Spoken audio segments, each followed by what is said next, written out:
दोस्तों, क्या कभी आपके साथ ऐसा हुआ है कि आपके पास बोलने के लिए बहुत कुछ था? आप बहुत कुछ कहना चाहते थे। आपके दिमाग में सारी बातें साफ चल रही थीं। लेकिन जैसे ही सही समय आया, आप चुप रह गए या फिर घबराहट में आपने कुछ ऐसा बोल दिया जो आपको नहीं बोलना चाहिए था। और बाद में आप बार-बार उसी पल को याद करते रहे। ये सोचते हुए कि काश उस समय मैं थोड़ा संभल कर, थोड़ा सोच कर बोलता। अगर आपके साथ ऐसा हुआ है, तो यकीन मानिए आप अकेले नहीं हैं। ये समस्या आज के समय में लगभग हर इंसान के साथ होती है, चाहे वह स्कूल में हो, कॉलेज में, ऑफिस में या रिश्तों में। फर्क सिर्फ इतना होता है कि कुछ लोग समय रहते इस कला को सीख लेते हैं और बाकी लोग बस मौके घमवाते रहते हैं। लेकिन आज के बाद आपके साथ ऐसा नहीं होगा, क्योंकि आज मैं आपको बोलने के 10 ऐसे तरीके बताने वाला हूं जो आपकी बातचीत को पूरी तरह बदल सकते हैं।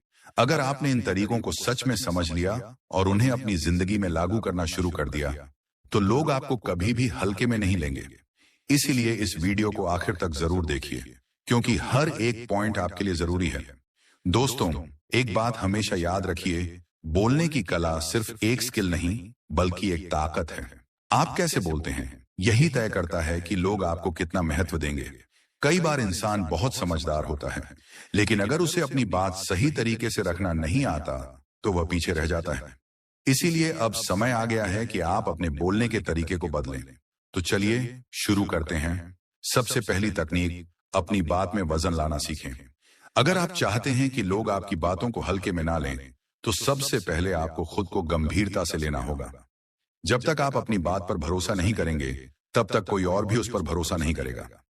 जब आप बोलें, तो आपकी आवाज में ठहराव होना चाहिए, आपके शब्द साफ होने चाहिए और आपके इरादे स्पष्ट होने चाहिए।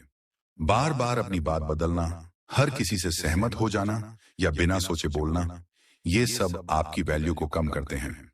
जब आप आत्मविश्वास के साथ, बिना हिचकिचाहट के अपनी बात रखते हैं, तो सामने वाला खुद ब खुद आपको गंभीरता से लेने लगता है। दूसरी तकनीक, आंखों का सही इस्तेमाल करना।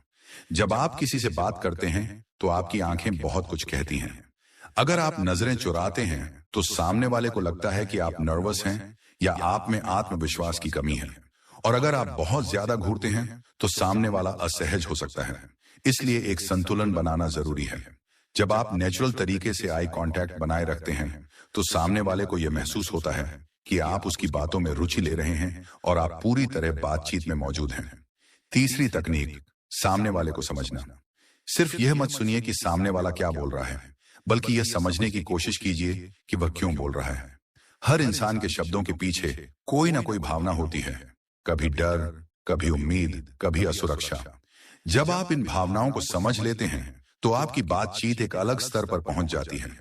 आप सिर्फ जवाब नहीं देते, बल्कि सही तरीके से प्रतिक्रिया देते हैं, जो सामने वाले को आपके करीब ले आती है। चौथी तकनीक, अपनी असलियत मत छुपाइए। बहुत से लोग यह सोचते हैं कि उन्हें प्रभावशाली बनने के लिए किसी और की तरह बोलना या व्यवहार करना होगा, लेकिन सच्चाई यह है कि लोग नकलीपन को बहुत जल्दी पहचान लेते हैं। जब आप अपनी असलियत में रहते हैं, तो आपकी बातों में एक सच्चाई होती है जो सीधे दिल तक पहुंचती है। इसलिए किसी और की नकल करने के बजाय अपनी खुद की शैली को बेहतर बनाइए। पांचवी तकनीक, चुप्पी की ताकत को समझिए। हर जगह बोलना जरूरी नहीं होता। कई बार चुप रहना ही सबसे समझदारी भरा कदम होता है। जब आप बिना सोचे समझे बोलते हैं, तो आप गलतियां करते हैं, लेकिन जब आप सही समय पर चुप रहते हैं, तो आप खुद को संभालते हैं और अपनी बात की कीमत बढ़ाते हैं। कम बोलने वाले लोगों की बातों का असर ज्यादा होता है, क्योंकि वे सिर्फ तब बोलते हैं जब सच में जरूरी होता है। छठी तकनीक, सवाल पूछने की ताकत। समझदार लोग सिर्फ बोलते नहीं, बल्कि सही सवाल पूछते हैं। जब आप किसी से सवाल पूछते हैं, तो वह खुद खुलकर बात करने लगता है। उसे लगता है कि आप उसकी बातों में दिलचस्पी ले रहे हैं। इससे बातचीत गहरी होती है और आप सामने वाले को बेहतर समझ पाते हैं। सही सवाल पूछना एक कला है जो आपको हर बातचीत में आगे रखती है। सातवीं तकनीक, ना कहना सीखिए। हर किसी को खुश करने की कोशिश करना आपकी सबसे बड़ी गलती हो सकती है।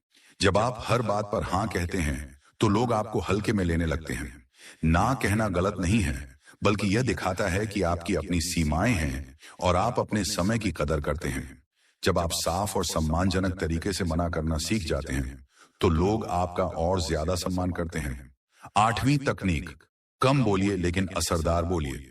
ज्यादा बोलना स्मार्टनेस की निशानी नहीं है। असली समझदारी इस बात में है कि आप कम शब्दों में अपनी बात को कितनी गहराई से कह सकते हैं। जब आप सोच समझकर बोलते हैं तो आपके हर शब्द की कीमत बढ़ जाती है।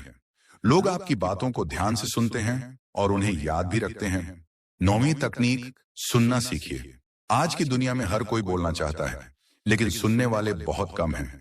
जब आप किसी को ध्यान से सुनते हैं तो आप उसे यह एहसास दिलाते हैं कि वह महत्वपूर्ण है। इससे वह आपके साथ जुड़ाव महसूस करता है। सुनना सिर्फ शब्दों को सुनना नहीं है, बल्कि भावनाओं को समझना है। और जो इंसान यह सीख जाता है वह हर बातचीत में आगे रहता है। 10वीं तकनीक, बॉडी लैंग्वेज को समझना। बातचीत सिर्फ शब्दों का खेल नहीं है। इंसान की बॉडी लैंग्वेज, उसके चेहरे के भाव, उसकी आंखें, ये सब उसकी असली सोच को दिखाते हैं। जब आप इन संकेतों को समझना सीख जाते हैं तो आप सामने वाले को बेहतर तरीके से पढ़ पाते हैं। और जब आप खुद अपनी बॉडी लैंग्वेज को कंट्रोल करते हैं तो आपकी बातों का असर कई गुना बढ़ जाता है। दोस्तों, अगर आपने इन 10 तरीकों को अपनी जिंदगी में अपनाना शुरू कर दिया तो यकीन मानिए आपकी पर्सनैलिटी में एक जबरदस्त बदलाव आएगा। लोग आपको पहले से कहीं ज्यादा ध्यान से सुनेंगे और आपको कभी भी हल्के में नहीं लेंगे। याद रखिए, समझदारी से बोलना ही असली ताकत है। और जो इस ताकत को सीख लेता है वह हर जगह आगे निकल जाता है।